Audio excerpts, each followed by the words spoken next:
Well, there's three issues. One is the actual state of the economy. One is what the media, and I'm here delineating the left-wing media, says the economy is. And then there's Jerome Powell, how he reacts to it. So there's three or four indicators of economic health. One is GDP, gross domestic product, that's annualized at each month's point. The As you said, the forecasts were way below 2% GDP. And 2% GDP is kind of the standard. Anything below is kind of recessionary. Anything above is good. It came in at 3%. That was good. Not too, it doesn't show a huge boom that might cause inflation. It doesn't show that we're anywhere near the recession that was predicted by this time. Inflation came in at about 2.7. I think it was announced today at the end of July. Last month it was 2.6. It's well below what Donald Trump inherited at 3.0. For the annualized first 7 months of the year, it's about 2.5. So that's good. The stock market is at an all-time high. Still is. If you look at the accounts surplus and deficits that go into the Treasury, in May we had kind of a record. We hadn't had that in about 8 years, that more money came into the revenue that went out as debits. So there was actual a plus. People have tried to contextualize that, but that's true. And then we get to the final indicator is job growth. There was 150,000 jobs, and we're right around 4% unemployment, 4.1.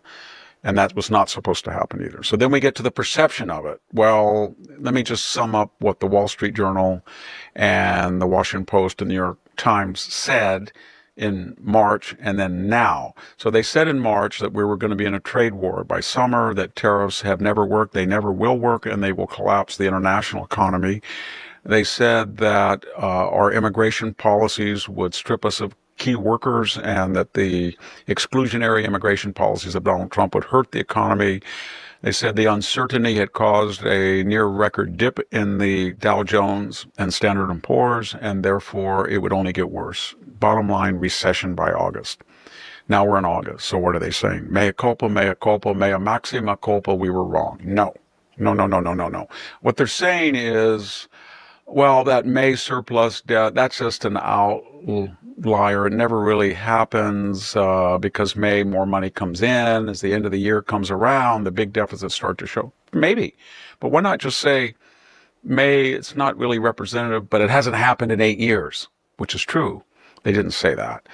And when they looked at GDP, they said, well, 3%, but that's because Donald Trump scared off importers and we're exporting more than. Isn't that good? In other words, they were saying your GDP is 3%, and that's because that you're not on schedule to run up a $1 trillion trade deficit. So I could go on, but you get the picture that all the good news, these main media organs, and I should say, by the way, it's the Democratic Party. Chuck Schumer said that the figures were all fixed, even though that they were disinterested institutions.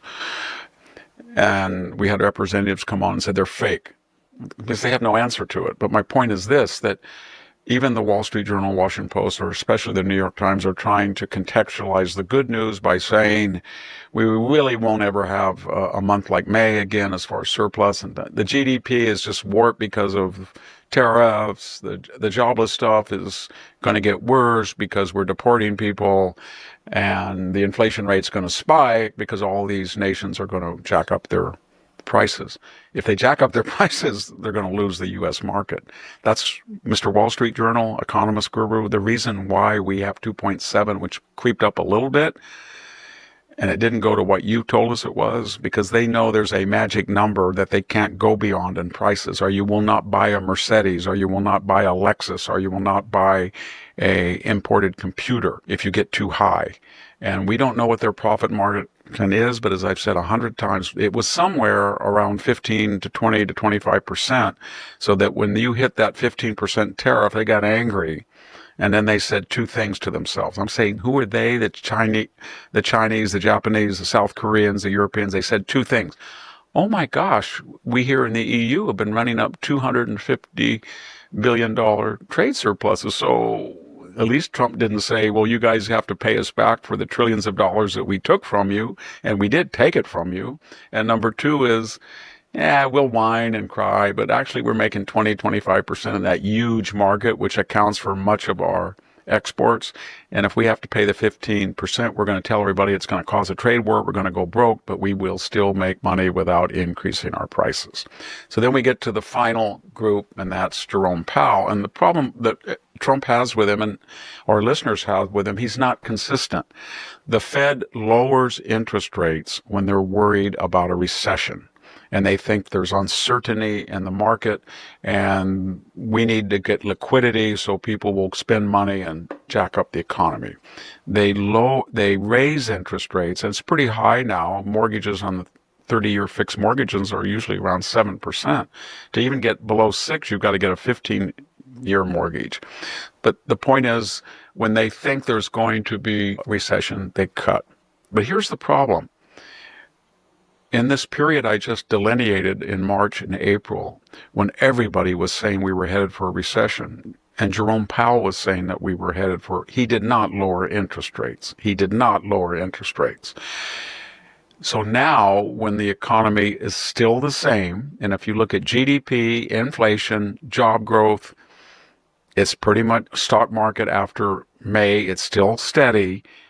He has not cut interest rates because now he's flipped and said, well, I'm worried about inflation because sooner or later these Europeans and Japanese and South Koreans are going to raise their prices, and that's going to allow American companies to raise, but it hasn't happened. And why is this all important? It's all important for a very simple reason.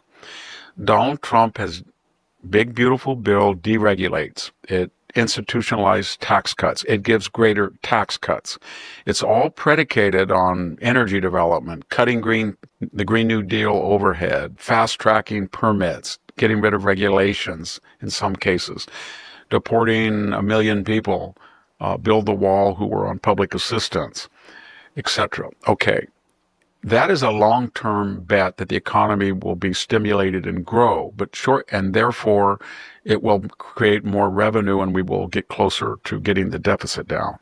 But short-term, it means less federal revenue when you cut people's taxes and they don't pay as much. Okay, so in that short term, i.e. midterms, in the next, 15 months, he wants to tell the American people that he didn't expand the $1.9 trillion deficit that he inherited. So what he needs is revenue. He has made a bet that the tariffs at a reasonable 15% will not get the Europeans out or the Japanese out. They'll stay in the market and they will not raise prices, but they will pay the tariff. Scott Bessent, who's the most reasonable and sober of his economic advisors, along with Kevin Hassard, a former colleague of mine whom I have the utmost admiration for, they're talking about $300 billion to $340 billion in revenue by the end of the year from tariffs. I don't know if that's accurate or not, but that's what people have suggested. And I'm discounting some of the wilder people who said $700 billion. In addition, we pay $3 billion a day in interest. Larger at the end of the year than the defense budget. We're paying $1.1 trillion in interest. If Donald Trump could get him to lower it by a point or a point and a half, you could see $200 to $300 billion saved from the Treasury without having to pay out that interest. Bottom line, he gets $700 billion cut from the deficit. The deficit is roughly $2 billion, so he can say, in my first year, this has never happened before. In the first year, I rebooted the economy, I cut taxes, and I lowered the deficit by 33% in a single year. That's what I did. And that would be an amazing achievement going into the midterm. If you don't like Donald Trump and you don't want him to succeed, then you won't budge on the interest rates and you will tell everybody that the figures are rigged and you'll talk about something else like the Epstein letter. And that's where we are. Yes, and I think Jerome Powell specifically seems to be against Donald Trump, but that makes him against the American people because he is doing things that are antithetical to the health and welfare, the economic health and welfare of the American people. And that's what really gets me upset about him. Well, what you're saying is if you're a young couple and you're 30 years old and you're in California or a blue state or anywhere and you're looking at $1 million in California, but let's say 500,000 for a home, and you're going to get a 30-year mortgage, and you're paying 7% versus 5%, then you're talking $600 or $700, and that goes beyond budget. So you don't buy, and you sit and you sit and you sit, waiting for interest rates to go down, and that slows up the whole economy. It sure does. And I think a small family of 2 children probably spends a good $400 or $500 a week on food for them if they're lucky to have that kind of money. And that makes a difference. What's so weird about it is the left was always for lower interest rates. Their mantra was that, what do interest rates mean, everybody? Interest means the people who have money in their T-bills or federal savings accounts or just bank accounts. When the interest goes up, the rich get richer. However, when you cut interest rates, then the people who owe money to the rich people, they get a break because they don't have to pay as high interest. Even credit card interest goes down. So this is a redistribution of money. And we on the left like interest rate, except when it's a matter of Donald Trump. Then we violate our own principles and we want the rich to get richer who have capital and they get interest. My grandfather once told me on the farm, he said 2 things, I'll never forget it, because my parents were trying to get a mortgage to help on the raisin crop of 1976, right before he died. And he said, you can never make it in farming if you pay more than 5% on a mortgage or a loan. At one point, we were paying 19% on a crop loan in 1983, and we had long-term debt on land that was 8.8%. The second thing he told me is, and this is really important, he was very frugal, and he went through the Depression making $30 a ton on raisins, $30 a ton. And he had a crippled daughter and 2 other daughters. His wife in those days didn't work, my grandma. Here's what he said. The world, Victor, is divided into 2 types of people. Those who pay interest and those who get interest. And make sure that at some point in your 30s or 40s, he said, I never did because I had a mortgage. And I couldn't get it paid till 1952 when I was in my 60s. But make sure by the time you're in your 40s that you're getting interest and you're not paying it. Unfortunately, I didn't get over that hump until my late 50s. And when I got to the point where I didn't owe money on mortgages or credit cards or etc. But it's a good rule to hold everybody. Make sure that at some point in your 30s, you're getting interest and not paying it out, and you will be okay. Yes. Well, it sounds to me like it's more of a life story to end up not paying interest anymore in your 50s. Average American, over 50% of Americans, I cited this in The Dying Citizen, die with an aggregate of owing $10,000. Wow, that's incredible. And people don't understand one of the reasons that credit card usage, the interest rate is so high. It's because of 2 reasons. Besides, if you want to make the argument that the credit card companies are greedy, I'd rather look at it that it's in their own interest to get as many people to borrow, and you don't get as many people to borrow when you're borrowing at 19%.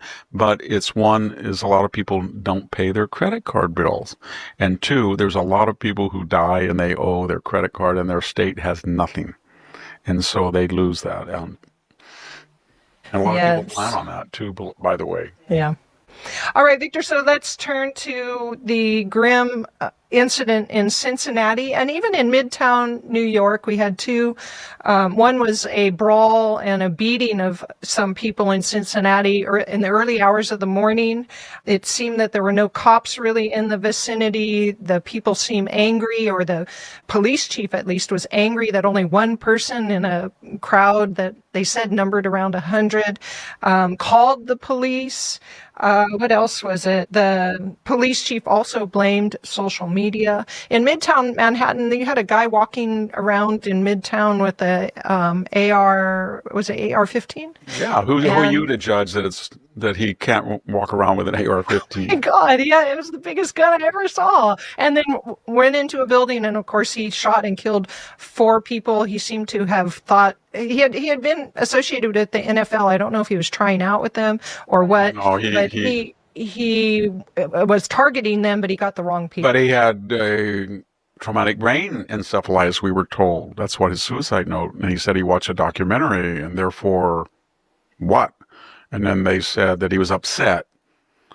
They said, I'm getting so sick of this that somebody thinking of Luigi Mangione, they kill somebody and they destroy dozens of lives around the person, and they do it out of evil. And then we're told, well, the target did this. That was like the Sarnoff brothers. That one of them was on Rolling Stone as kind of a charismatic killer, I guess. But in this case of the person who went into the NFL headquarters, he ended up shooting 4 people, a police person. He didn't even get to the floor that he wanted to get. He just murdered people for the hell of it. Excuse me, the heck of it. He murdered people. And he should be considered a murderer first and somebody with mental problems second. Because the people who are dead and their relatives and the pregnant wife of the NYPD, they don't care whether he was crazy or not. All they know is he's evil and he destroyed their lives. Getting to the other problem in the beatdown. So you had a white male, middle-aged, and a young African-American male. It was after a festival. People supposedly were drinking, and they had an altercation. And we don't know what was said between them. Some people said that they exchanged racial insults or profanities, or one person spit at the other, so the other person slapped him. Whatever it was, it did not remain isolated. What is shocking is the people who tried to separate them and have calm were middle-aged white women and men, and they were sucker punched by the crowd. At that point, there was a hysteria that ensued. All of the African-American youth in the immediate vicinity did one of 2 things. A, they didn't call the police. They didn't try to intervene. They didn't.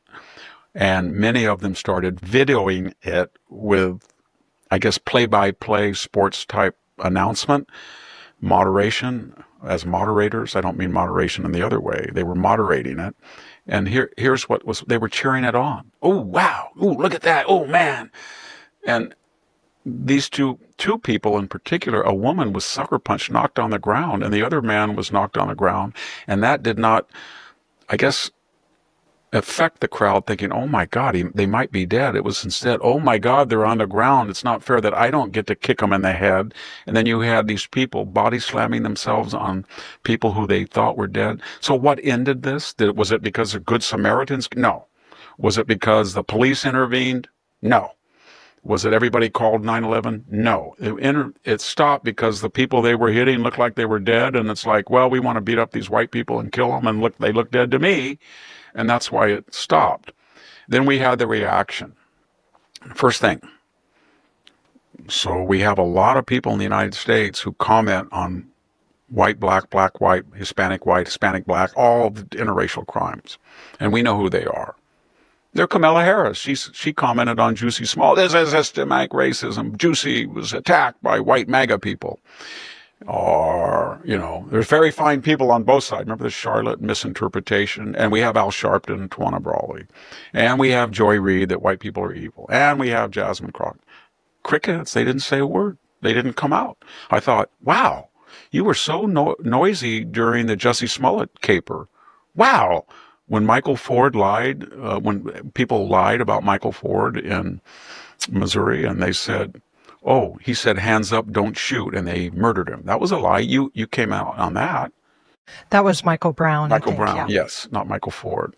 Excuse me. But they lied about that. Remember the NASCAR news story? That was a big lie. They jumped on the Duke lacrosse. That was a big lie. Do you remember the Covington kids, supposedly white racists that belittled a poor little Native American Vietnam veteran? That was a total lie. Do we remember, I mentioned Tawana Brawley. Do you remember George Zimmerman?